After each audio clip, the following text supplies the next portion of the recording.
Hi, this is Deputy Chief Henry Watson with the Newbern Fire Rescue in Newbern, North Carolina.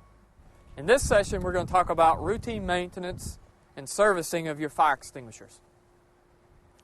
All fire extinguishers have to be routine maintained on a monthly basis.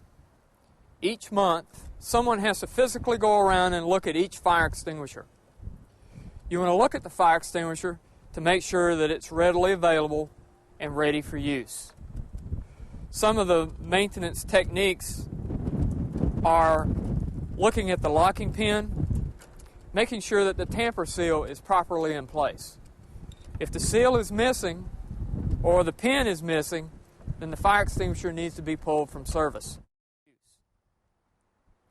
You want to look at the hose or nozzle assembly to ensure that it's not showing any signs of deterioration and that nothing has climbed up inside and built a home.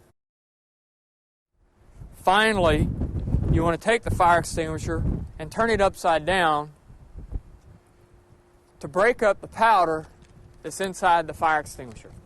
This powder has a consistency of baking flour and easily packs over time.